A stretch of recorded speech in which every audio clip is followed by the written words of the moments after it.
I was thinking that if Matthew, the gospel writer, were a 2016 photojournalist for the tabloids, his story might have the following heading: Joseph heartbroken, Mary caught cheating, who is the father?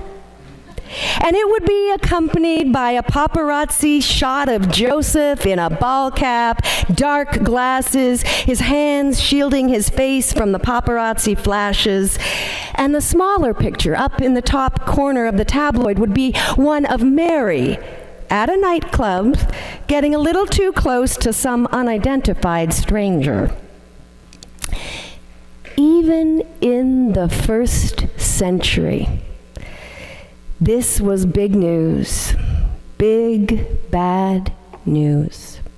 And Joseph didn't relish the idea of being fodder for the gossips of Nazareth. The Hebrew word, kiddushin, which translates for us as engagement, is really more akin to a marriage contract. Once agreed upon, the only way out was through divorce. Now you could rent your clothes, throw ashes upon your head, declare your misfortune of being betrothed to an adulterer, and have her stoned. Or you could quietly send her away and hope that in a few years' time the town would stop looking at you with pity in their eyes. Joseph, being a righteous man, we're told, is leaning towards the latter, but he decides to sleep on it first. And I just can't imagine that he got much sleep that night. Joseph might end up smiling in the sweet nativity tableau on your Christmas card, but his journey to the manger began with the dark night of the soul, locked in that private hell that happens when all of one's hopes and dreams get dashed upon the rocks of harsh reality.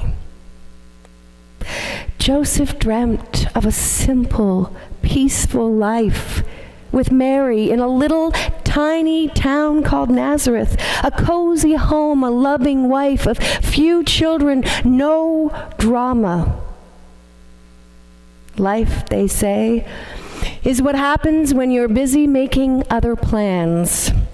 Or, as the acerbic writer Dorothy Parker used to say whenever the doorbell rang, what fresh hell is this? And the French existentialist Jean-Paul Sartre put it even more bluntly. Hell, he writes, hell is other people. Aha, I see those of you nodding have been to the malls this week, haven't you? And whether it is the frivolous hope of finding a parking spot, or that deeply rooted yearning to find a soulmate, other people often frustrate our plans. And when he took Mary back into his arms, Joseph would have preferred that the Roman Empire remained far off background music for his cozy life in Nazareth. But instead, the story says that King Herod the Great demanded the massacre of the innocents, and his dream of peaceful life with Mary and Jesus was shattered once more. Lately, I've been hearing that Dorothy Parker quote whenever I open up the newspaper online. What fresh hell can this be? We said never again after World War II, and yet comparisons to Germany in the 1930s are being made with alarming frequency.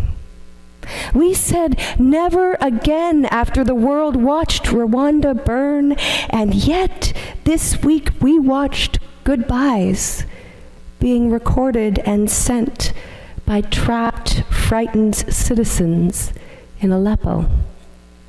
And we are all but ignoring the cries of genocide ringing out from the Central African Republic.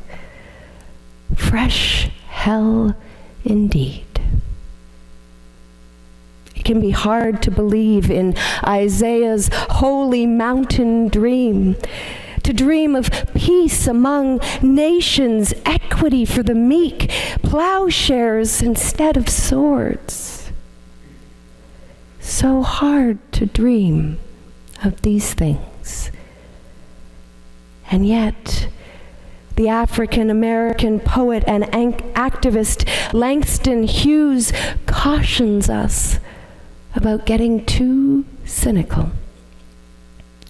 Hold fast to dreams, for if dreams die, life is a broken-winged bird that cannot fly. Hold fast to dreams, for when dreams go, life is a barren field frozen with snow. And I think about Joseph, whose whole life changed because of one beautiful dream. He wasn't awake when the angel came. There were no burning bushes, just a dream in the night of an angel who whispered, "Do not be afraid. He shall be Immanuel. God is with us." When Martin Luther King Jr. faced the powers of hatred and oppression, he said, "I say to you today, my friends, even so we face the difficulties of today and tomorrow, I still have a dream. I dream that one day every valley shall be exalted, every hill and mountain shall be made low, every rough place made plain, and the crooked places made straight. And the glory of the Lord shall be revealed, and all flesh shall see it together." This is our hope. With this faith, we will be able to hew out of the mountain of despair a stone of hope.